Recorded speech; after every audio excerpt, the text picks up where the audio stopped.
Thank you for joining us for CNTV. I'm Brad Claunch. And I'm Quin Tran. This ribbon-cutting ceremony marks the opening of OKANA Resort and Indoor Water Park. The Chickasaw Nation built the $400 million resort in the Horizons district of Oklahoma City.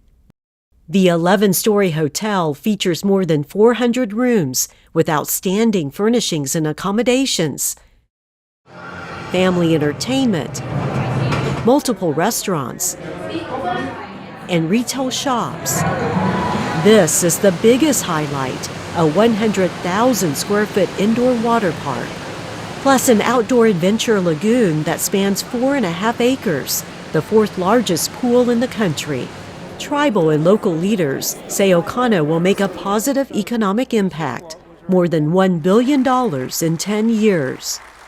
This is the most expensive commercial development in Oklahoma City history and is now our second largest hotel.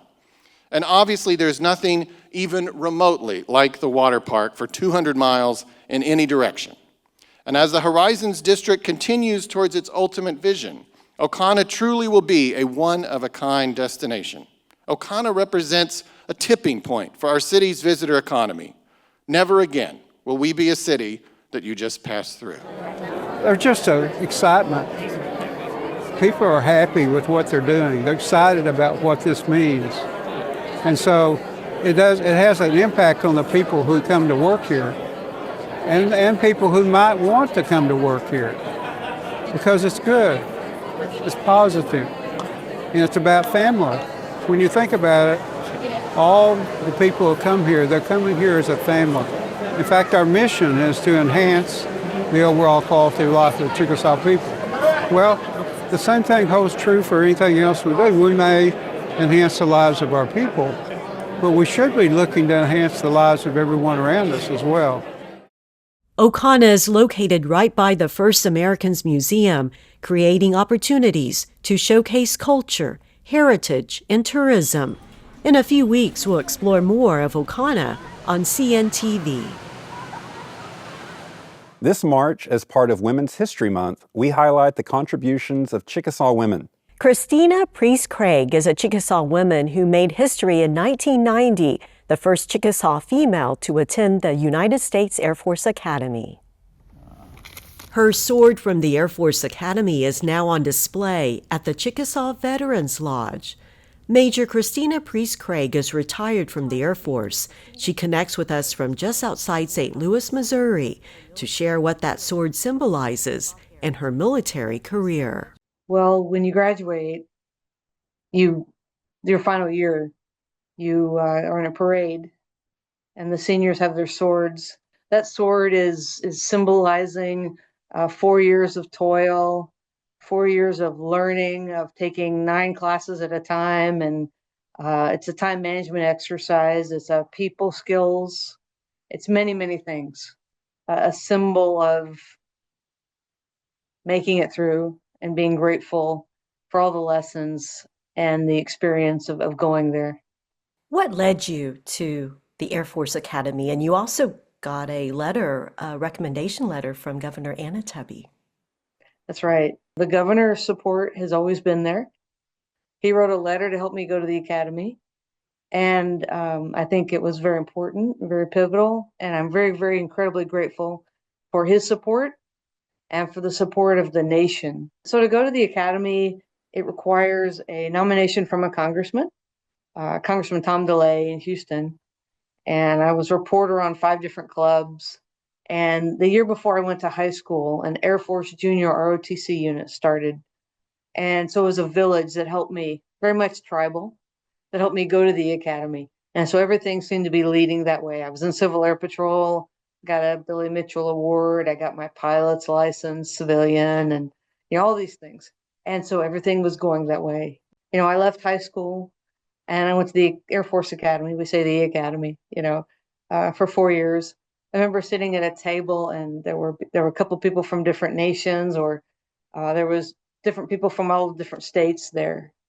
And I remember being very impressed by the diversity of people and backgrounds. And, I got there by the skin of my teeth, worked really hard. And There's football captains and valedictorians and lots of amazing people there. And it broadens your world. I got to go right overseas, right out of there, to Yokota Air Base, Japan. And I realized I was the third generation to serve in Japan. My dad was over there in the Navy as a CB. And then my grandfather on my mom's side was there as a Marine. He was at Pearl Harbor and then he was there. And so it was a little bit of destiny there. It was so different just to go there and have something, a culture. Because when you live in another culture, you learn how to take care of yourself, the food you eat, the whole way and the options by which you look at the world. It was a very intense indoctrination into life and leadership. You are retired as a major from the military. You served from 1994 to 2014. You got to see the world. What place, what time stands out to you?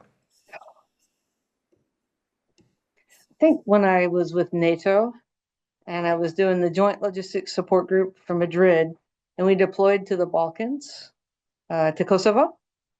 And my deputy was a very, very amazing Greek guy.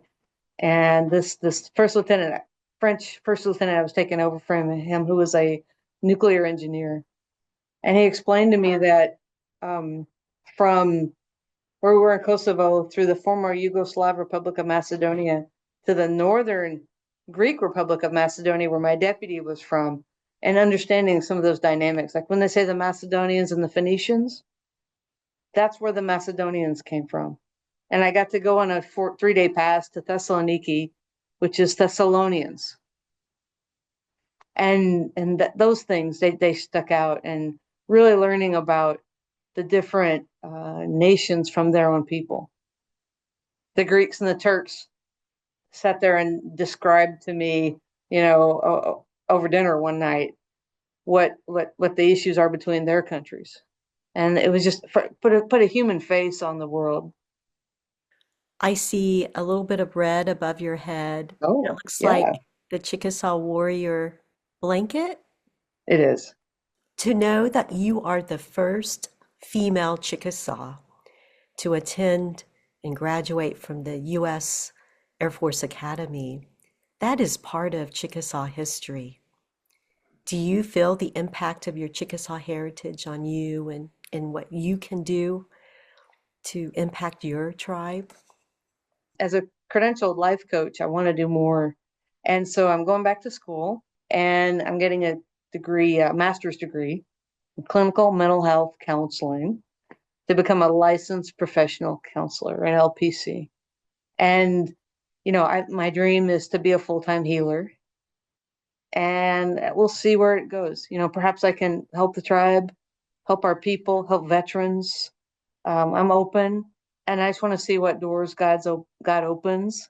If there's a way to help there be less suffering in the world, but so that people can individually fit, and we can help people figure that out, because I'm always looking for that answer as well, then that's a worthy cause, I think. She's an outstanding Chickasaw. We thank her for her service to our country. And we definitely celebrate her. On the next episode of CNTV, we'll connect with another Chickasaw woman that you've gotten to know over the years, but she's done something new. She wrote her first children's book. More on that on the next CNTV.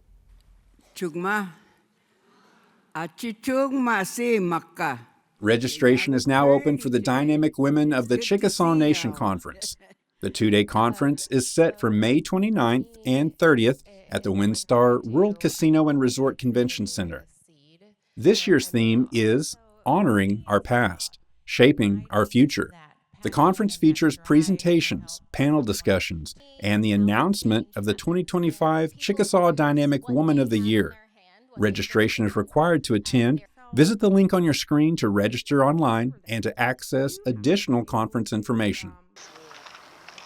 The Chickasaw Cultural Center is preparing to host one of the largest gatherings in Sulphur, Oklahoma. The Three Sisters celebration gets underway March 18th through the 22nd. As part of the changing season, the annual festival shares the importance of planting and using crops that grow in harmony. They're referred to as the Three Sisters: corn, beans, and squash. Learn more about horticulture and explore other exhibits and activities at the Chickasaw Cultural Center. Chickasaw citizen I.B. Liebenberg releases his first book on March 5th. Birds at Night is a book of poetry.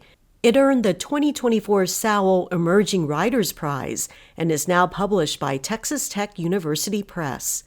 The Chickasaw poet teaches at Chico State University. He's also a firefighter in Northern California. In an upcoming episode, he shares how his work background and Chickasaw heritage are woven into his poetry. That's all the time we have for this episode of CNTV. See you next time.